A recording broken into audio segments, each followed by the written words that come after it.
सवाल यह है कि क्या लारीजानी की जो स्ट्रैटेजी है, जिस बिसात पर जंग लड़ी जा रही है, क्या वहां पर ट्रंप का प्लान फेल कर सकते हैं लारीजानी? क्या जंग का रुख बदल सकते हैं? और क्या क्या करने जा रहे हैं वो, और क्या क्या जिम्मेदारियां? मान लीजिए कि अली खामनेई पर अटैक कर देता है अमेरिका, जो हो सकता है, उसके बाद ईरान में जो इस्लामिक रिजीम है, जो निज़ाम है, आगे कैसे चलेगा? ये भी एक बड़ा सवाल है। इसी को लेकर मैंने आज अमरीश मिश्रा जी से कई सवाल किए हैं। अमरीश मिश्रा इसलिए इम्पॉर्टेंट हैं कि पिछले महीने जब ये बगावत हो रही थी, वो तेहरान में थे और उनकी मुलाकात लारीजानी के करीबी लोगों से हुई, उनकी मुलाकात खामनेई के सलाहकारों से हुई। अंदर की बहुत सी बातें जानते हैं। मुझे लगता है आपने मुझे सुना, अमरीश मिश्रा को भी सुनिए। अमरीश जी, आप तो पिछले ही महीने ईरान में थे और वहां पर आपने बहुत करीब से वहां के एडमिनिस्ट्रेशन को, सरकार को देखा। आप इमाम खामनेई के सलाहकारों से भी मिले, आप वहां के बड़े बड़े संपादकों से भी मिले। ये जो स्क्रीन पर आप तस्वीर इस वक्त देख रहे हैं, अली लारीजानी, ऐसा कहा जा रहा है कि आज की तारीख में ईरान की लगाम इन्हीं के हाथ में और खामनेई के सबसे ज्यादा वफादार हैं। क्या ये सच बात है कि अली लारीजानी ही आज की तारीख में ईरान चला रहे हैं? ये दीपक जी मेरे ख्याल से काफी हद तक सच है, क्योंकि अली लारीजानी इस समय सुप्रीम नेशनल सिक्योरिटी काउंसिल, उसके वो चीफ है। अब भारत में जैसे अजीत डोवल है, अब यहां पर एक तिकड़ी दिखाई पड़ती है मोदी, शाह, डोवल। अब आप सोचिए कि वो इस, और ये जो अपॉइंट हुए हैं अली लारीजानी, ये प्रोटेस्ट के बाद हुए। नेशनल जो उनकी सुप्रीम काउंसिल है, सिक्योरिटी काउंसिल, उसके हेड, और इन्होंने जिस तरह से प्रोटेस्ट हैंडल किया, और क्योंकि प्रोटेस्ट में एक समय यह आ गया था कि जो पॉलिटिकल लीडरशिप है उसने हथियार डाल दिए थे। पेजेश्कियान के नेतृत्व में जो पॉलिटिकल लीडरशिप है, जो प्रेसिडेंट, आप कह रहे हैं कि जो ईरान के प्रेसिडेंट हैं वो कहीं ना कहीं हथियार डाल चुके थे, वो फेल हो चुके थे। और जब ईरान फेल हो रहा था और ऐसा लग रहा था कि ये जो प्रोटेस्ट है, ये जो बगावत है, इसकी आग फैलती जाएगी, तो यही वो शख्स है जिसने इस आग को बुझाया और एक खामनेई को और ईरान को एक नई उम्मीद दी। बिल्कुल। देखिए, लारीजानी में जो खास बात यह है कि वो सैनिक बैकग्राउंड के हैं, इलीट फैमिली से है। बल्कि तीन बातें: सैनिक बैकग्राउंड, इलीट फैमिली, और उसके साथ साथ उनका पॉलिटिकल एक्सपीरियंस। देखिए, चाइना के साथ जो 25 साल की जो डील साइन हुई ईरान की 2021-2022 में, बिलियन डॉलर्स की, जी हाँ, उसको ये हेड कर रहे थे, उस नेगोशिएशंस को। दूसरी तरफ इनका सैनिक बैकग्राउंड है, जो पेजेश्कियान का नहीं है, क्योंकि पेजेश्कियान डॉक्टर हैं पेशे से। और तीसरी बात, ये पार्लियामेंट के स्पीकर रहे हैं 12 साल। Okay, Larijani. Okay, okay. और इस पोजीशन में देखिए, वहां पर ईरान की जो स्थिति है, पार्लियामेंट का स्पीकर कई बार प्रेसिडेंट से ज्यादा पावरफुल होता है। तो अभी भी जो गालिबाफ हैं वो भी पावरफुल हैं। तो पार्लियामेंट का स्पीकर क्या है? पार्लियामेंट का स्पीकर का मतलब यह है, जो पूरी व्यवस्था, जो संसदीय व्यवस्था है, जो एडमिनिस्ट्रेटिव पूरा सेटअप है, और उसके साथ साथ फॉरेन रिलेशंस, उसके डायरेक्शन को सेट करता है स्पीकर। जी। इस तरह से आप देखिएगा तो फॉरेन मिनिस्टर हैं, ये हैं, लेकिन तो लारीजानी स्पीकर भी रह चुके हैं। अमरीश भाई, आप ये कह रहे हैं कि अली लारीजानी ही आज की तारीख में ईरान चला रहे हैं, देश चला रहे हैं, he is running the country. आखिर ऐसी क्या बात है कि जो सुप्रीम लीडर हैं, सर्वोच्च नेता ईरान के अली खामनेई, इतना एतबार, इतना भरोसा इस आदमी पर क्यों करते हैं? इतना भरोसा उन्हें अपने राष्ट्रपति पे नहीं है, बाकी लोगों पर नहीं है। इस युद्ध जैसे हालात में क्या खामनेई सब कुछ उन्होंने लारीजानी को सौंप दिया एक तरह से? देखिए, सब कुछ सौंप दिया है ऐसा तो हम नहीं कहेंगे, लेकिन लारीजानी को उन्होंने बहुत हद तक एक ऐसी स्थिति के लिए उन्होंने अपॉइंट किया है, अप्रत्याशित स्थिति, जहां पर टॉप लीडरशिप को असैसिनेट अमेरिका कर दे, इंक्लूडिंग इमाम खामनेई। ऐसी स्थिति अगर ऐसी स्थिति अगर आती है तो लारीजानी के पास प्लान बी है पूरा। और उस प्लान बी, जी, बड़ी बात दोस्तों कह दी इन्होंने। कहा, बड़ी बात अमरीश जी ने कह दी। इन्होंने कहा कि अगर मान लीजिए युद्ध होता है और अली खामनेई को असैसिनेट अमेरिका करता है, मोसाद करता है या CIA करता है, और जब सुप्रीम लीडर ना हो ऐसी स्थिति में, ऐसी आप कह सकते मुश्किल वक्त में लारिजानी के पास प्लान बी है कि ईरान को किस तरह से आगे बढ़ाना है, इस्लामिक रिजीम को किस तरह से आगे बढ़ाना है और इस मुल्क को बिखरने नहीं देना। ये आप कहना चाह रहे हैं प्लान बी उनके पास है और वो प्लान बी बिल्कुल, एग्जीक्यूट करेंगे, और ये प्लान प्लान बी भी शायद अली एग्जीक्यूट खामनेई करे। का ही है। जी, और उसमें वो उनके पास डायरेक्शन है कि हर पद में जो भी असैसिनेट हो उसके उसके 4 विकल्प हैं जो इमाम ओके, खामनेई ने खुद तय किए। लेकिन इंश्योर करना, अगर इमाम खामनेई नहीं है सीन में, तो इंश्योर करना कि वो 4 विकल्प उसी ऑर्डर में एसेंट करे, यानी उसी ऑर्डर में ओके, वो ओके, वैक्यूम भरे। समझ गया। मैं लारिजानी थोड़ा का और ये काम है। मैं थोड़ा और आसानी से बता दूं, अमरीश जी जो कहना चाह रहे हैं, ये कह रहे हैं कि मान लीजिए अगर आर्मी चीफ है, आर्मी चीफ ईरान के, उनका असैसिनेशन हो जाता है, जैसे हमने पिछली बार 12 दिन के जंग में देखा, तो फिर लारिजानी के पास प्लान है कि अगर आर्मी चीफ असैसिनेट होते हैं, उनको मार दिया जाता है, तो बी आदमी कौन होगा, सी आदमी कौन होगा। 4 विकल्प उनके पास हैं 4 कि विकल्प, अगर जी। अगर ए की जगह बी को लाए, बी को भी मार दिया, तो सी भी है, डी भी है। ये आप कहना चाह डी रहे भी, हैं। बिल्कुल इतना बिल्कुल जबरदस्त बैकअप प्लान है उनके पास। बिल्कुल, और उसको इंश्योर करना कि ये हो। अगर मतलब इमाम आप ये खामनेई कहना, नहीं है तो एक उसको मिनट इंश्योर एक करना। मिनट अमरीश भाई, इसका मतलब ये हुआ कि ना सिर्फ वफादार हैं, ना सिर्फ मास्टर स्ट्रेटेजिस्ट हैं, राजदार भी हैं। इस वक्त राजदार भी हैं अली खामनाई के ये लारिजानी। बिल्कुल। और ये देखिए, जो इनको ग्रूम किया गया है, क्योंकि ऐसे लोगों को ईरान में ग्रूम किया जाता है जो 3-4 क्वालिटीज अपने साथ लिए हैं, जो डिप्लोमेसी में भी रहे हैं, सैनिक बैकग्राउंड भी रहा है, आइडियोलॉजिकली वो इस्लामिक स्टेट के प्रति, जो इस्लामिक स्टेट ईरान का है शियाइट, उसके प्रति वो कमिटेड है। ये सारी ओके, क्वालिटीज ओके, उनमें है। ओके, और ओके, वो ओके, ऐसी किसी स्थिति को पैदा नहीं होने देंगे। जो सबसे बड़ा खतरा ईरान में है वो ये है कि उदारवादियों के हाथ ना चला जाए, ओके। क्योंकि गॉट योर उदारवादी पॉइंट, वेस्ट के साथ डील चाहते हैं। Got your point.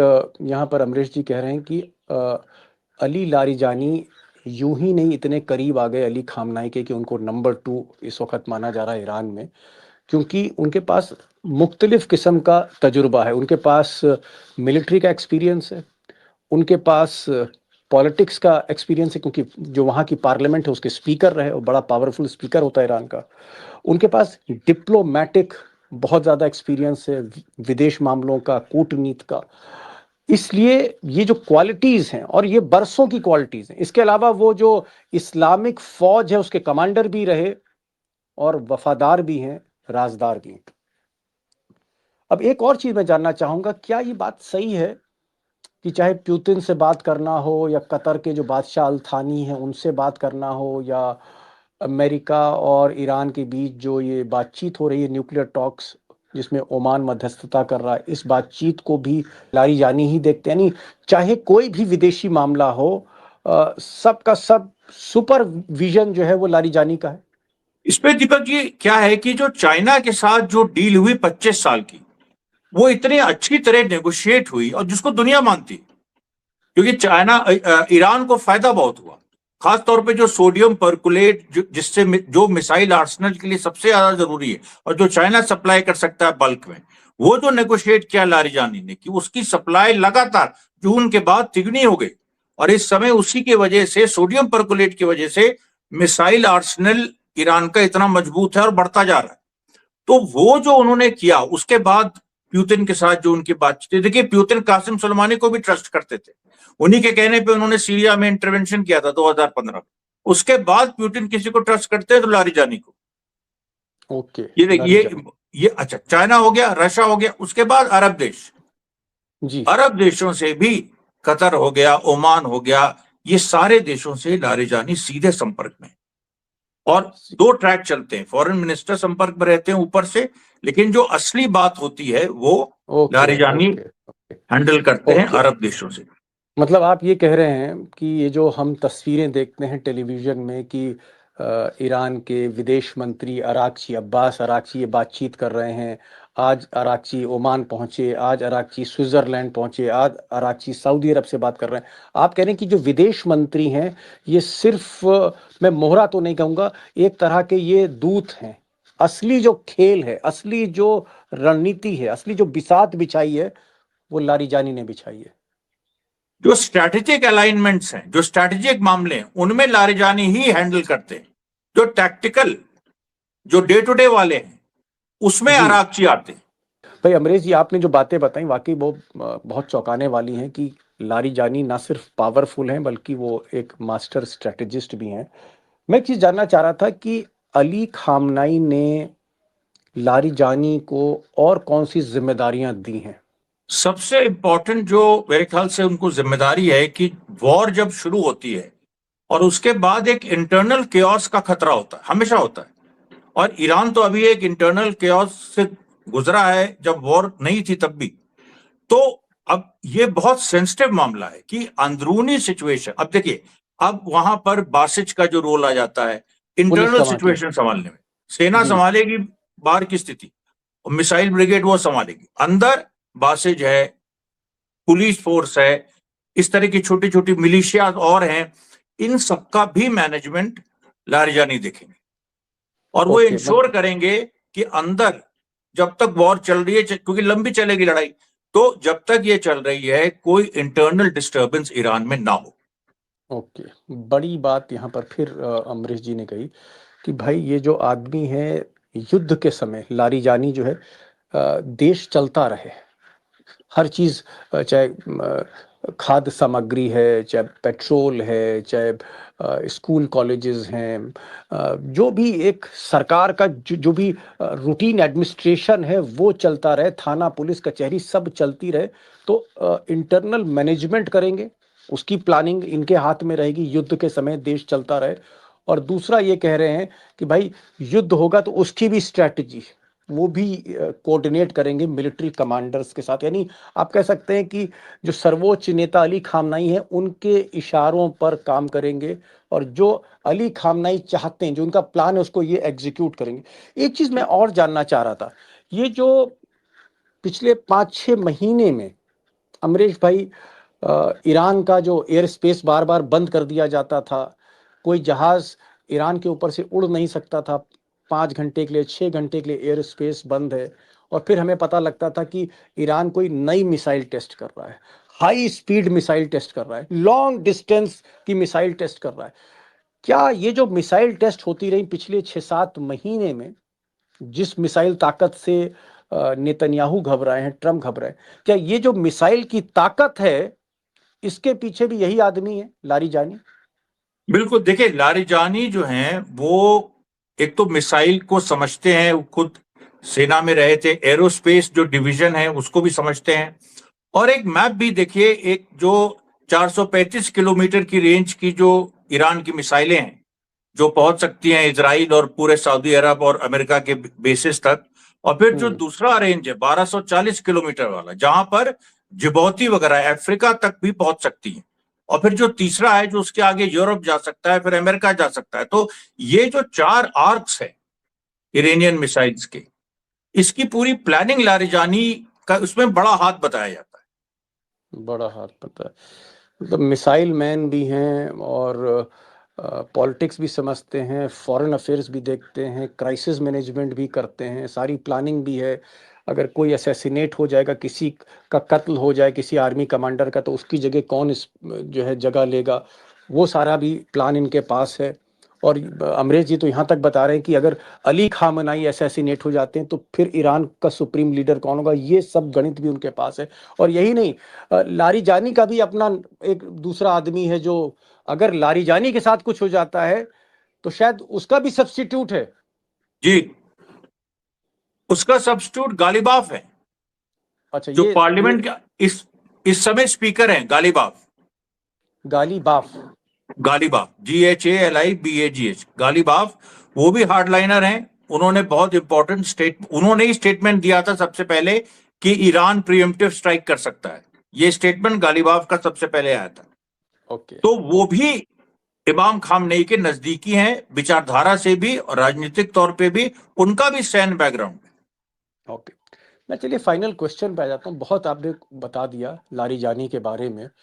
कि चाणक्य भी हैं और ये रक्षा मंत्री भी हैं, ये गृह मंत्री भी हैं, ये साइंस और टेक्नोलॉजी के भी मंत्री हैं, ये एडमिनिस्ट्रेशन भी देखते हैं। मतलब ओवरऑल तो मुझे ऐसा लग रहा है कि जैसे खामनाई के निज़ाम को आजकल यही चला रहे हैं। अब मैं एक चीज़ जानना चाह रहा हूँ, बड़ा इंपॉर्टेंट आपसे, क्योंकि आप वॉर हिस्टोरियन हैं, आप ईरान को भी भीतर से समझते हैं, इजराइल को भी समझते हैं, अमेरिका को भी समझते हैं।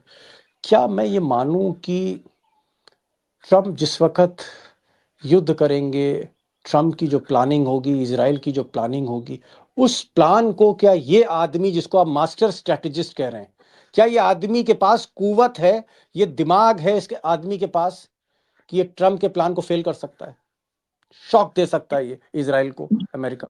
देखिए, इस आदमी के पास केवल यही दिमाग नहीं है, इस आदमी के पास ये भी दिमाग है कि ईरान को डिफेंड कर सकता है और एग्रेशन। अभी देखिए, आज की लेटेस्ट खबर है कि जॉर्डन की सीमा की तरफ जो इराक से लगी है, ईरान की फौज एक पूरी प्लानिंग बना रही है, वॉर शुरू होगी तो जॉर्डन को इन्वेड किया जाएगा। बिल्कुल क्लियर है ये, और पहले भी इस तरह के इशारे आए, लेकिन आज क्लियर हो गया। इन सारी चीजों में भी लारिजानी का बहुत बड़ा हाथ है। नेशनल सिक्योरिटी के ये चीफ है, यही सब कुछ डायरेक्ट करेंगे।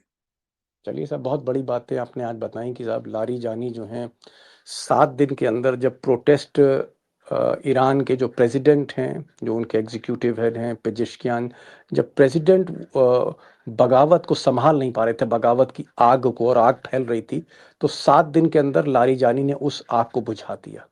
लारिजानी वही शख्स हैं जिन्होंने आर्थिक रूप से कमजोर ईरान को बिलियन डॉलर्स की डील करा दी चाइना के साथ, और चाइना के जरिए ऐसे ऐसे मटेरियल आए कि मिसाइल की ताकत 10 गुनी ज्यादा हो गई ईरान की। यही नहीं, पुतिन के साथ भी लगातार टच में, अमेरिका को भी वो न्यूक्लियर डील में फंसाए हुए हैं, और लारिजानी कहीं ना कहीं युद्ध की भी तैयारी कर रहे हैं, जहां उनकी रणनीति पर 3000 से ज्यादा मिसाइलें बॉर्डर पर खड़ी कर दी हैं इस वक्त, जिससे नेतन्याहू डरे हुए हैं। बहरहाल, काफी हमने बातचीत कर ली लारिजानी के बाद। दोस्तों, अब यही सवाल है कि अगर युद्ध शुरू होता है, जिसकी बहुत ज्यादा चांसेस हैं, देखना होगा कि ये जो ट्रम्प का मिस्टर लारिजानी, जिनको मास्टर स्ट्रेटजिस्ट कहते हैं, इनका क्या रोल रहेगा। क्या ये वाकई दुनिया को चौंका देंगे? क्या वाकई ये आदमी इजराइल को तबाह कर देगा? क्या ये आदमी वाकई, इसकी जो कुवत है, इसकी जो प्रतिभा है, क्या वाकई ये ईरान को रीस्टैब्लिश कर देगा, रीबिल्ड कर देगा? ये देखना होगा। अमरीश भाई, बहुत ज्ञान दे दिया आपने इस थोड़ी सी देर में। बहुत बहुत शुक्रिया आपका इस प्रोग्राम में आने का। Thank you so much sir, thank you so much. Thank you.